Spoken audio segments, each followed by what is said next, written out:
Assalamualaikum warahmatullahi wabarakatuh. Kita akan lanjutkan materi dengan contoh pembelajaran IPA terintegrasi pada kelas 5 SD. Berikut ini adalah contoh pembelajaran terpadu intrakurikulum pada pembelajaran IPA SD kelas 5 dengan topik listrik. Topik listrik dalam hal ini kita jadikan sebagai topik inti. Dalam kurikulum SD, topik listrik diberikan pada kelas-kelas akhir yaitu kelas 5 dan kelas 6. Adapun tahap-tahap dalam pembelajaran adalah sebagai berikut. Pertama, dalam pembelajaran di kelas, perlu diungkap pengertian listrik serta sifat-sifatnya. Hal-hal apa saja yang dapat dijadikan sebagai sumber listrik, serta meminta siswa untuk memberikan contoh alat-alat apa saja yang dapat membangkitkan tenaga listrik. Dalam hal ini, pembelajaran dilaksanakan dengan menggunakan alat bantu sederhana seperti penggaris, plastik, kain wol, serpihan kertas, balon karet, dan sebagainya. Selama pembelajaran berlangsung, diperlukan keterlibatan siswa secara aktif dalam pembelajaran. Pertanyaan-pertanyaan yang akan Anda ajukan sebaiknya disiapkan terlebih dahulu. Kedua, Anda bisa kemudian berpindah pada topik cahaya dengan mengajukan beberapa pertanyaan seperti: apakah manfaat listrik bagi kehidupan kita? Adakah alat-alat atau perabotan di rumahmu yang menggunakan listrik? Apakah Anda menggunakan listrik sebagai sumber penerangan di malam hari? Apakah hubungan antara listrik dengan cahaya? Pertanyaan-pertanyaan ini akan menggiring siswa kepada kaitan cahaya dengan listrik, bahwa listrik dapat mengalir pada filamen pada lampu sehingga lampu menyala. Dengan perkataan lain, lampu memancarkan cahaya setelah dialiri listrik. Pertanyaan-pertanyaan lain dapat Anda ajukan tergantung kreativitas Anda. Demikian juga dengan alat peraga yang digunakan. Ketiga, kemudian Anda dapat berpindah pada topik energi, gaya, dan kerja. Dalam hal ini tetap dikaitkan dengan topik listrik dengan mengajukan pertanyaan seperti: apakah kaitan antara listrik dengan energi? Apakah kaitan antara listrik dengan gaya? Apakah kaitan antara listrik dengan kerja? Sebagai gambaran, pada saat ini banyak peralatan di rumah yang menggunakan listrik sebagai sumber energi. Kipas listrik dapat berputar karena dihubungkan dengan listrik.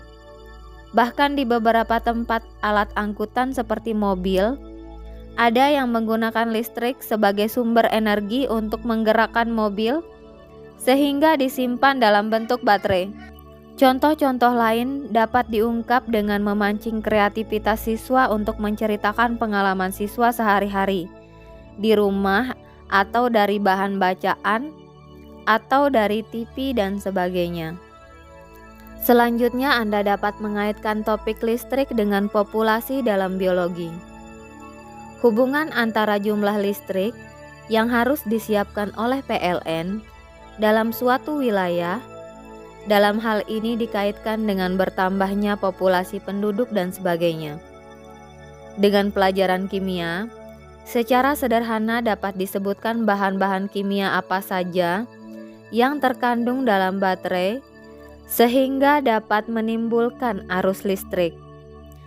Di samping itu, dapat pula disebutkan apa kelebihan-kelebihan atau kelemahan-kelemahan baterai sebagai sumber listrik dibandingkan dengan sumber energi lainnya, seperti energi matahari, air terjun, dan sebagainya. Untuk pembelajaran interdisiplin ilmu, sebagai topik inti dapat digunakan listrik sebagai topik utama. Langkah-langkah yang telah ditempuh di atas kemudian dikembangkan lagi dengan mengaplikasikan listrik dengan bidang matematika. Misalnya bagaimana cara menghitung kuat arus, apabila potensi listrik dan tekanan listrik diketahui, dan sebagainya. Kemudian dapat pula Anda kaitkan dengan konsep dalam bidang ilmu ekonomi, misalnya menghitung berapa besarnya biaya yang harus dikeluarkan pelanggan rumah tangga atau pabrik dalam waktu sebulan bila pemakaian listrik dalam sehari diketahui. Dalam hal ini pun, integrasi dengan matematika dapat pula dilaksanakan.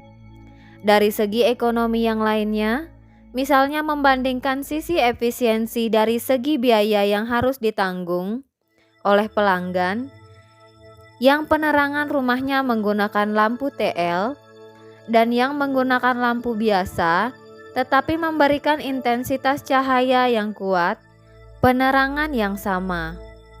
Dengan ilmu sosial, apakah dampak dari terpasangnya listrik terhadap perubahan kehidupan sosial dan budaya? Adakah dampak yang timbul sebagai efek sampingan dari masuknya listrik di pedesaan?